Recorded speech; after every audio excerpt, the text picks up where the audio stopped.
Hey everybody, it's Urban Libertarian here, and I saw this New York Times article and I just had to talk about it. It's titled "Who Belongs in Trump's America?" and they couldn't even put a name behind it. They did it's by the editorial board, so you can't really criticize who did it, but we know the New York Times sucks. It's dated February 27th, 2017, and I took a look at it and I started reading halfway through and I was like, oh my God, I've got to make a video. This is ridiculous. So I'm just going to read it and I'm going to critique it and give my unique perspective. Here we go. So I have a question in my mind. Sunyana Dumala said after her husband, an Indian engineer, was shot dead last week in a Kansas bar. Do we belong? There's no satisfying response to her concern, which is widely shared. The gunman reportedly yelled, "Get out of my country," before killing Miss Dumala's husband, Srivanas Kuchibotla, as he was having a glass of whiskey after work with a friend who was wounded. That's a tragedy. Sounds just like a normal dude hanging out, right? So somehow they're going to try to connect it to Trump here. Here we go. President Trump and his administration, next line, have not only tried to keep many immigrants and foreign visitors out of the country, they have done so by casting them as criminals. No, he didn't. Potential terrorists and trespassers out to steal the jobs and threaten the lives of Americans. Really? President Trump and his administration not only try to keep many immigrants and foreign visitors, so you're telling me, New York Times, that the Trump administration is calling visitors to the country, tourists, that they're potential terrorists and trespassers? What are you talking about? What the hell are you talking about? Okay, Miss Dumala and millions of other members of minorities are integral to the United States. Yes, I agree. Lots of minorities and millions of other members of minorities, so now they're connecting minorities and immigrants, are integral to the United States, which is almost entirely made up of immigrants and their descendants. Okay, we're all immigrants, basically. But the history might not comfort marginalized groups who hear the administration's words and see what is happening in this country and wonder if it is safe to stay here or come here.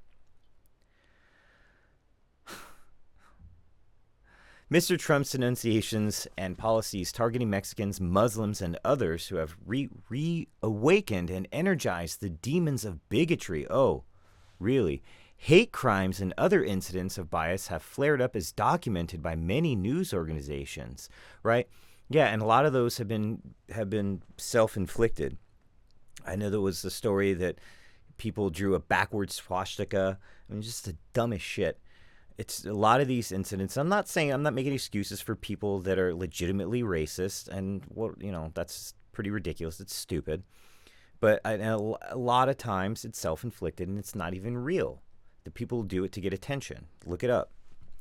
Elsewhere, people have defiled or threatened violence at Jewish cemetery and synagogues. Again, what does that have to do with Trump? Trump's son-in-law is Jewish. His daughter is actually Orthodox.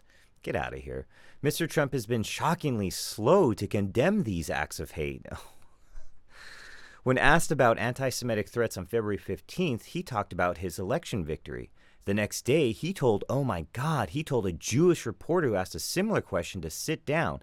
Yeah, and it turned out that they're friends and they know each other, and later that Jewish reporter appeared on, wasn't CNN or Fox News, one of the two, one of the major networks. He appeared and said, they tried to bait him and saying, "Oh, were you shocked?" He's like, "No, he's my buddy." So it's a bunch of crap. Total sensationalism at its finest right here, I guess, or worse. It was not until last week that Mr. Trump called on the rise of anti-Semitism horrible. He has not said anything about the Kansas shooting. The White House press secretary, Sean Spicer, initially dismissed as absurd any link between it and Mr. Trump's rhetoric, but on Monday called the anti-Semitic attacks, the Kansas shootings, equally disturbing. Each act of hate is easily explained away as the work of a disturbed person. Yet had these attacks been perpetrated by a Muslim or an undocumented immigrant, an illegal immigrant, the president would surely have claimed that he was right all along. Come on. Rather than tamp down hate, the president has stoked it, Really. By enforcing the law. He has given immigration officials greater discretion to deport otherwise law-abiding, undocumented illegal immigrants. That doesn't even make any fucking sense. How does that make sense? He's given the immigration officials greater discretion. Like, you can't read their words. You got to, like, fill in the blanks and use your brain here. To deport otherwise, how can you be a law-abiding illegal immigrant?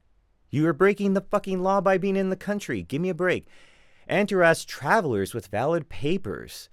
Now, I do know that some of that new that travel restrictions that was going on, that the stupid Ninth Circuit, which has an 80% failure rate of their appeals, they did shoot it down, and it wasn't written that great. But okay, maybe that's a little bit ridiculous. But it's not a witch hunt, and it's not filled with hate. It's not based on hate. Give me a fucking break, New York Times. Some foreigners are avoiding the United States, and immigrants already here say they are not going abroad to avoid being hassled at the border on their return. Okay, let me tell you, my wife's an immigrant, and we've traveled overseas. No problem. She's not scared. She's not scared of anybody coming in. You know why? Because she's a legal immigrant with a legitimate green card. The New York Times and all these media outlets, they compare. They don't differentiate between legal and illegal. And it's a total slap in the face to legal immigrants. It's ridiculous. I digress. Let's move on. One Oscar winner, Iranian director I don't know this guy's name. Asghar Farhadi refused to collect his award in protest of Mr. Trump's executive order banning travelers from 7 Muslim-majority countries. No, it's a temporary order, and you could be Christian, you could be banned. So what's the big deal? Which was stayed by federal courts. Yes, the Ninth Circuit, super liberal. It's ridiculous. Dividing the world into the us and our enemies categories creates fears, a deceitful justification for aggression and war, Mr. Farhadi said in a statement. Oh, so dramatic. The administration has no obligation to convince people like Ms. Dumula that they do belong. If Mr. Trump does nothing, he will enable the perpetrators of hate crimes, and he will damage the vitality and strength of the country. Science magazine recently reported that the applications by international students to graduate engineering programs were down by so much as 30% at some schools because of fear that the United States is closing its doors. Some Indian parents now say they are advising their children not to study or work in this country. Look, if you're not a criminal, this is ridiculous. If you're just a normal person, listen, let me just finish that. Perhaps Mr. Trump can learn from Ian Grillo, a 24-year-old who confronted the Kansas killer and was shot. I don't even know what this Kansas shooting thing is. In a video from his hospital bed, Mr. Grillo said, "I was just doing what anyone should have done, blah, blah, blah." All right, look, I have a green card in a different country. I know what it's like to be an immigrant in another country because I've immigrated and lived in another country for about 7 years. Okay?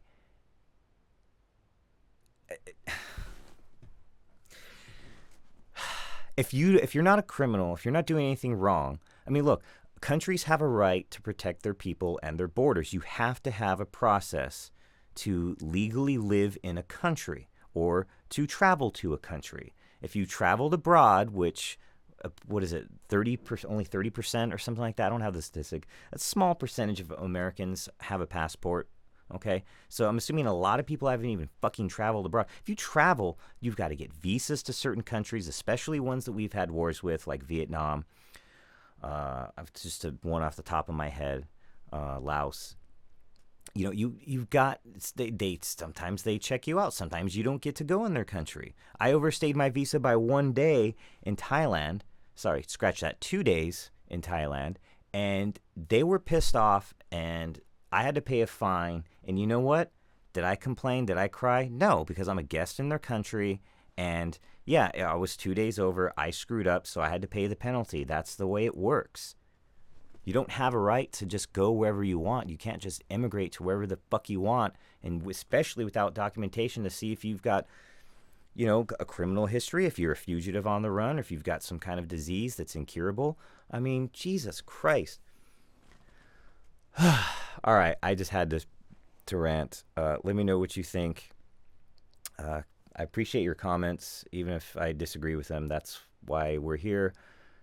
And, we're allowed to have these discussions, and we don't always have to agree with each other. That's fine. Let's talk about it. But at least we can talk about it and have some kind of civil discussion and not argue with, that I see what's going on, all these crazy George Soros people out protesting. All right, I'm out.